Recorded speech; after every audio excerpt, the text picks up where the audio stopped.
온 무리가 예수를 만지려고 힘쓰니 이는 능력이 예수께로부터 나와서 모든 사람을 낫게 함이러라. 아주 오래된 병은 제외입니다. 이런 말이 없잖아요. 예수 앞에 나오면 어떻게 된다고요? 모든 사람이 낫게 되었다는 겁니다. 할렐루야.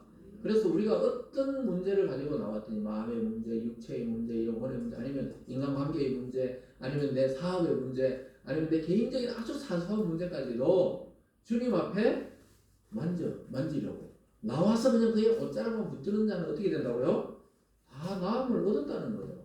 옷자락을 붙드는 게 뭡니까? 지금 이 말씀을 옷자락으로 생각하시면 돼요. 선포되는 이 설교자의 말을 예수님의 옷자락으로 생각하고 나는 옷자락을 잡는 심정으로 오늘 말씀 가운데 치유가 필요하신 분은 치유를, 회복이 필요한 자는 회복을, 그러면 완전히 낫게 되고 새 사람이 됩니다.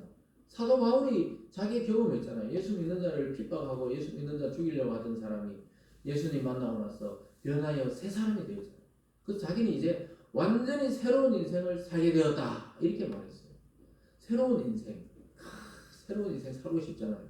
그래서 사도 바울이 고린도후서 5장 17절에서 그렇게 고백하잖아요. 누구든지 그리스도 안에 있으면 새로운 피조물이라.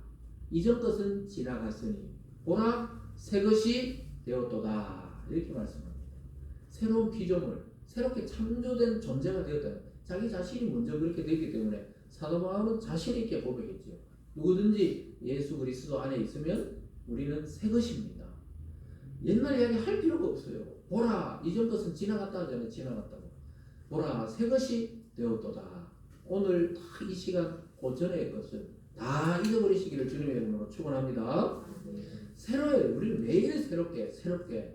그래서 새로운 인생이 되는 것입니다. 정말 너무 좋아요. 그래서 누구 저보고 뭐 옛날에 이렇게 했고 저렇게 했고 하면 어떻게 해야 됩니까? 나 모른다고. 옛날 기억이 안 난대. 나는 기억이 안 난다. 옛날은. 오늘 주님과 함께 사는 오늘만 기억할 수 있기를 바랍니다. 그래서 여러분 예전에는 예수 믿고 천당 간다. 그거 틀린 말이 아니에요. 예수 믿고 천국 가는 건 맞아요. 그것은 이 복음의 일부분이에요. 일부분.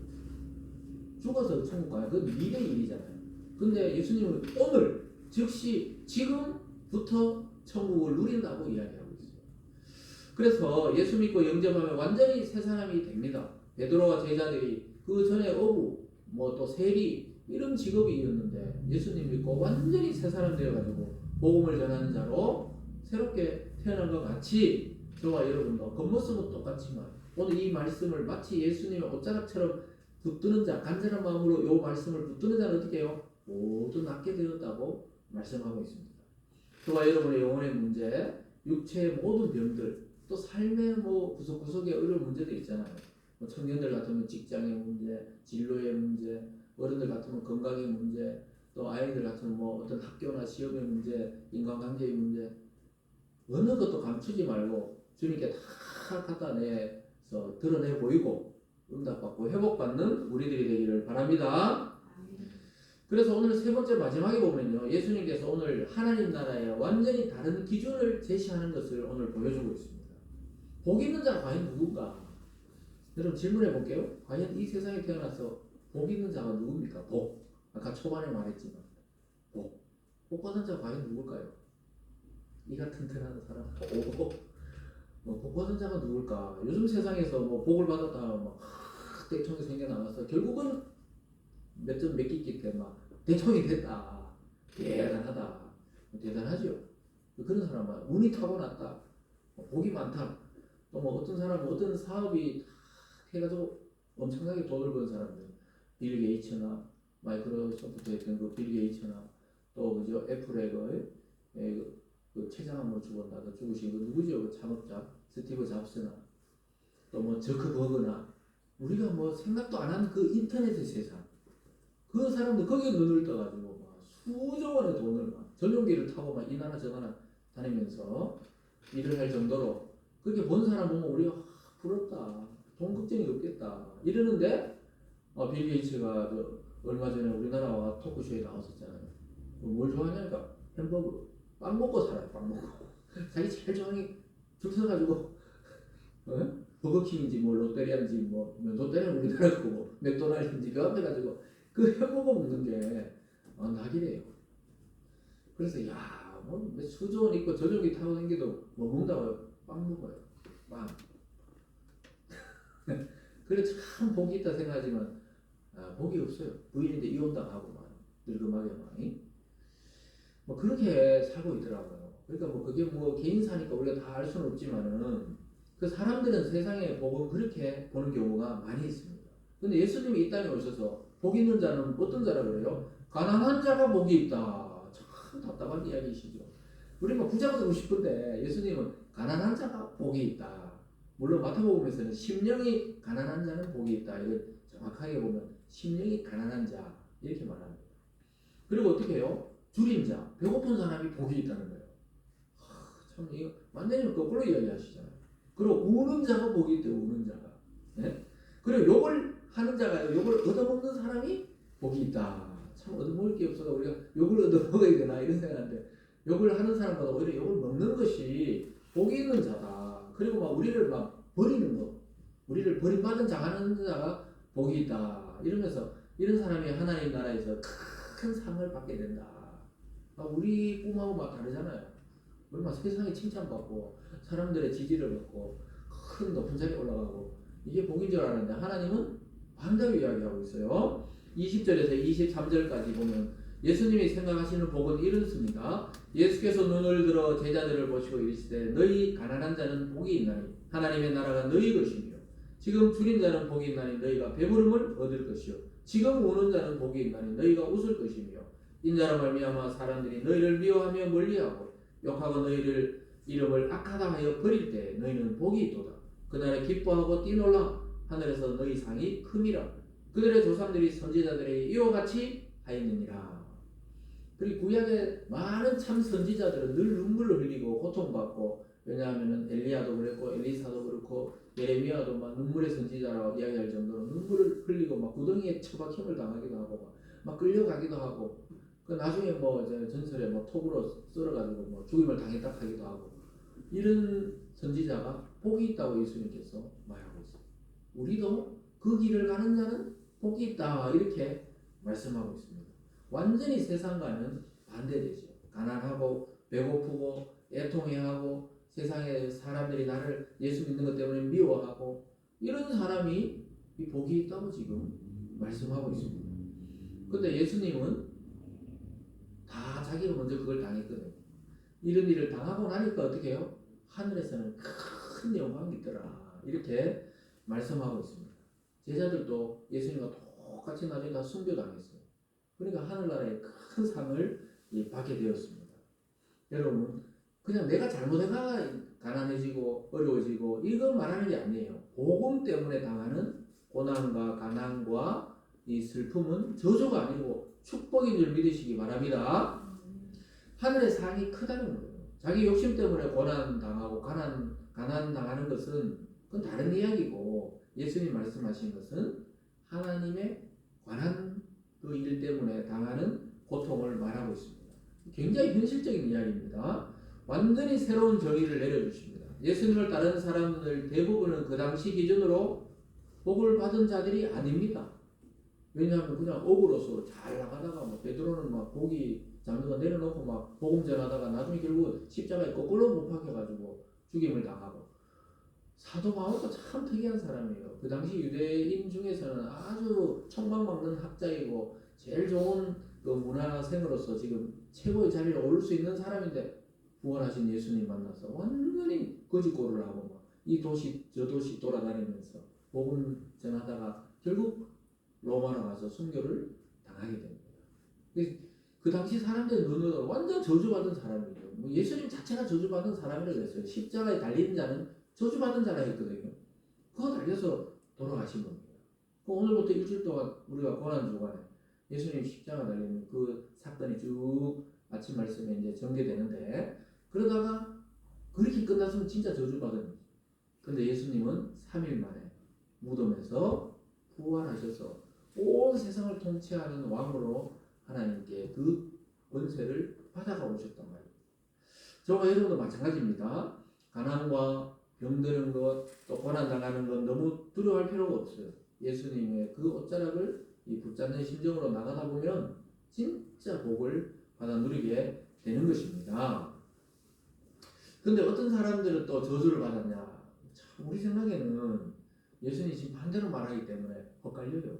어떤 사람이 저주받은 자냐? 24절부터 보세요. 그러나 화 있을진저 너희 부유한 자여. 부유한 자가 이 지금 저주란 말이에요. 화가 저주거든요. 너희는 너희 위를 이미 받았도다. 화 있을진저 너희 지금 배부른 자여. 너희는 줄이리로다. 화 있을진저 너희 지금 묻는 자여. 너희가 애통하며 울리로다. 모든 사람이 너희를 칭찬하면 화가 있도다. 그들의 조상들이 거짓 선지자들에게 이와 같이 하였느니라. 오히려 막 거짓 선지자들에게는 막 잘한다 잘한다. 얘는 막 그냥 뭐 있잖아요. 고난도 없고 그냥 무조건 축복만 이야기하니까 막 칭찬했다는 거예요. 거짓 선지자들은 나중에 다 지옥불에 떨어지게 되어 있습니다. 근데 참 선지자들은 막 예레미야처럼 엘리야처럼 엘리사처럼 고난받았단 말이에요. 예수님도 고난받으셨어요.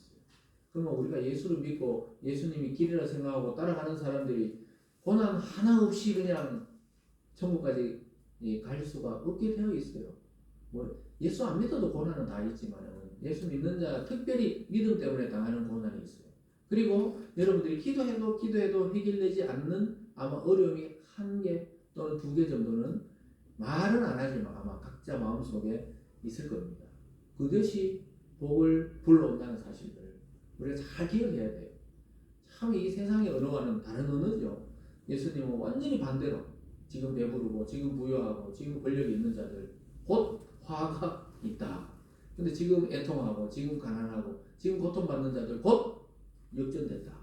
이렇게 말씀하고 있습니다. 딱 3일 걸렸어요. 역전되는데 예수님은 딱 3일 시간적으로는 3일도 아니에요. 딱 3일 걸렸습니다. 죽음으로 끝났다 했는데 어떻게 해요?